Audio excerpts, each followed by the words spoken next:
Hello again. Thank you for joining me. I know I got bicycles, hanging out with the guy. I'm Justin, the guy.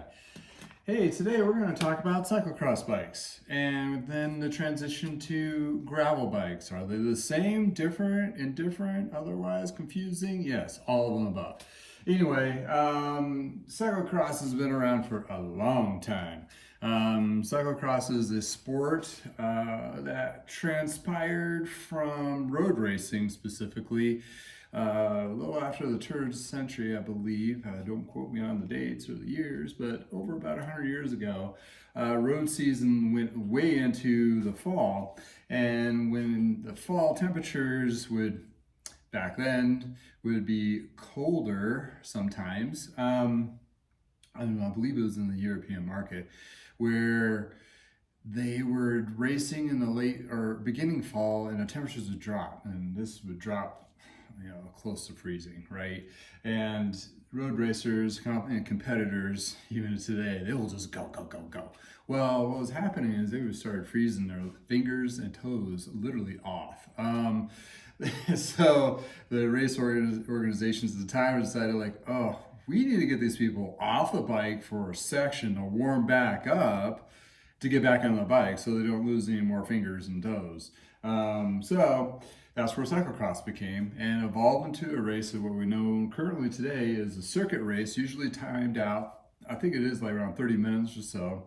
And it's a circuit, so you do this course and it's basically you go as fast as you can within 30 minutes. And it's become a fun type of event for a lot of road racers or racers alike, because it's kind of like just a mud bash. And the worse the weather, the better it is. That's kind of the perspective of it. It's kind of the fun thing for road racers at the end of the tail end of their season.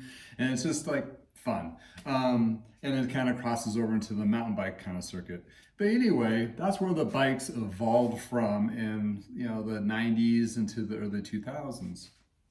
I personally, being in a bike shop in the 90s, I love the cyclocross bike. Not specifically I was racing cyclocross, is I love the ability to have that choice to jump off road or do dirt roads and that kind of thing, where gravel is really picked up on. But back in the day, you only would have like one model to choose from. So we were a Trek dealer, and all I can get is a Trek cyclocross. What they had is one model. So that is evolved, which is great. But when you're looking at bikes in today and you're stuck looking at used because the new bikes are still pretty expensive. The cyclocross bike or the cross bike is a good bike to jump into if you're looking for gravel. Granted, yes, the new gravel bikes have more of the road geometry frame sets. They do accommodate, they have disc brakes and they accommodate wider tires as well, which are nice, but yet even the used market on those are, if you can even find them, really pricey. So a cyclocross bike, don't deter from that if you're looking for a gravel type bike in the road market per se. So this one I picked up today, it's a tri-cross. Awesome little bike. That concept of cyclocross, but it wasn't really designed in 2009 for cyclocross. I mean, you could use it for cyclocross, but more recreational riding. So the idea is you have to be able to have a wider area, a wider brake footprint. This is before disc brakes became popular on road bikes, to be able to accommodate a brake or a wider tire. The gear ratio on these are usually a lot wider, closer to more of a mountain bike style-ish type. This one does come with a triple, so traditional cyclocross is the two gears up front, but they are the smaller, more of a compact. Then the geometry itself is a little more higher end. Cable routing is on top because when you're cyclocross racing, you want to get underneath the bike to carry it over those obstacles. So that's where they put the mounts on top there. And this is what I really love about these guys. I call them cheetah brakes.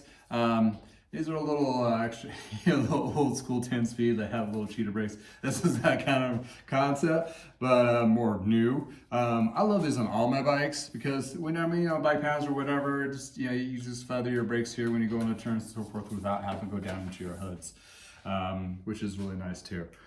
So what's really nice about this particular model that came out with, it has a carbon fork, so you kind of follow that road trend. Has a little bit of absorption here, so to take up the bumps and so forth. In addition, yes, this is a full aluminum frame, so you probably feel that a lot. But the thing is, when you're going with a wider tire, you can go with a lower pressure.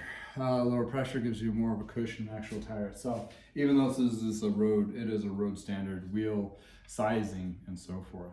And you know, the brakes are a little trickier up front because you have like this cable routing. It's really not that complicated. It's your traditional kind of like your mountain bike style. Open that up so you can get the wheel out and that kind of thing.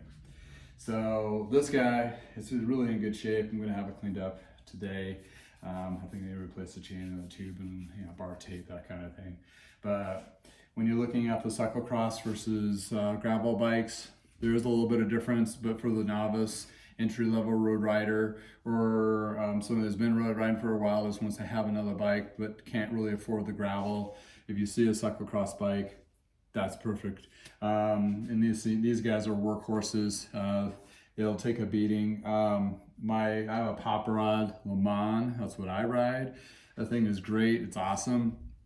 I'll even take it off of single track dirt, roads, because back in the day when I started mountain bike racing, we didn't have suspension, and the suspension we did have was not much of anything. So it wasn't really a benefit. So technically taking the rigid front bike on those trails is actually like riding kind of like a skinny 29er. So just with road drop bars. So anyway, these are very versatile bikes. You can take them on road, off road. You can always throw these tires, throw on a skinnier tire like a 28 or a 25C if you wanted, or get a second set of wheels. You can just swap them out for just doing road specific rides. And also the geometry on this is a little more upright too, so that accommodates to a lot of those individuals that are just starting out riding and wants a more of a comfortable position versus a more of aggressive positioning. So with all those little little extra treats to it and tech specs is like you got the cheetah brakes there, you get a little wider range of gears, more upright position, clearance here if you need to carry it around, versatility on dirt roads and also moderate trail, fire roads, that kind of thing. Or if you're a commuter, excellent bike because you can get little studded tires or more all-season weather type tires. They are a little bit heavier, but hey, when you're commuting, you don't care. You just want to be able to get there and safely. So you can get those kind of tires. You can do a little more crappier condition type riding. So anyhow, that's my 2 cents on gravel versus gravel, or versus cyclocross versus gravel. Well, anyway, all one and the same, little difference between. But hey, you can't go wrong with either. It's still great, solid bikes. And yeah, I love mine. I've been riding for years, and don't be hesitate if you're looking for a gravel and you just see cyclocrosses pop up in your size, give it a try. Those things are really a lot of fun. It's a great added bike to your staple if you already have a few. So anyway, that's my 2 cents. And yeah, enjoy the rest of your day, and we'll see you next time. Thank you for your time.